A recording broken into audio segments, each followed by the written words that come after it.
પ્રાથમિક તેમજ માધ્યમિક શાળાના આચાર્યશ્રી, શિક્ષકગણ, ગ્રામમાંથી પધારેલા ગ્રામજનો તથા મારા વાલા વિદ્યાર્થી મિત્રો, મારું નામ છે સોલંકી જયશ્રી. હું ધોરણ 10 ની વિદ્યાર્થીની છું.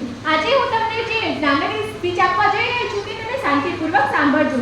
આપણે જે પરિવારનો ભાગ બનવા જઈ રહ્યા છે, જે વિશાળ વટવૃક્ષનું નાનકડું કુંપળ બનવા જઈ રહ્યા છે, તે દિવસે ને દિવસે ક્ષણે ને ક્ષણે ઉગતો રહેશે, વિકસતો રહેશે, ફૂલતો ફાલતો રહેશે અને આપણા આ સમાજને હરિયાળી છાવ પૂરી પાડતો રહેશે.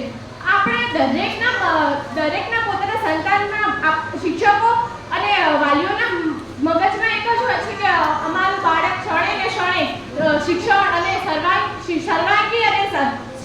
શિક્ષણ પામે અને ક્ષણે ને ક્ષણે પામતું જ રહે. દરેક બાળક જ્યારે શાળામાં પ્રથમ પગલું માંડે છે ત્યારે તેની અંદરના સૂરનો ગળગળાટ કંઈ આવો હોય છે કે સૂર નથી પણ સૂરનો ઉગાર છું, સૂર નથી પણ સૂરનો ઉગાર છું, ભાષા ન સમજે એ શબ્દનો પ્રકાર છું, ચટ્ટાન તોડીને માર્ગ ગાડી શરૂ, ધીમા છતાં સતત બિંદુનો પ્રહાર છું, ધીમા છતાં સતત બિંદુનો પ્રહાર છું.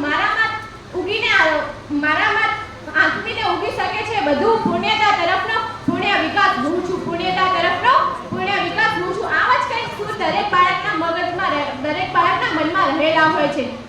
દરેક બાળક જ્યારે જન્મે છે ત્યારે ભગવાન કહે તેને ખાલી હાથ નથી મૂકતો.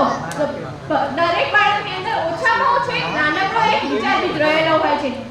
દરેક બાળકની અંદર ઓછામાં ઓછો એક નાનકડો વિચાર બીજ રહેલો છે. એ દરેક બાળક જ્યારે શાળામાં આવે છે ત્યારે તે વિચાર બીજ, તે પોતાનું ઈચ્છિત વિચાર બીજ વાવે છે અને ઘરે ઘેર પાછું જાય છે.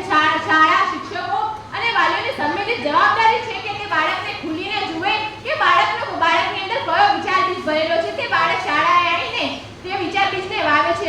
શાળા, શિક્ષકો તે વિચાર બીજનું જતન કરે છે, તેને પાણી અને ખાતર પૂરું પાડે છે અને આ સમય જતાં આ વિચાર બીજો મોટા વિશાળ વટવૃક્ષમાં ફેરવાઈ જાય છે અને આપણા સમાજને મળે છે એક એવી પ્રજા કે જે વિકસિત પ્રજા કે તે ભારતનું નામ રોશન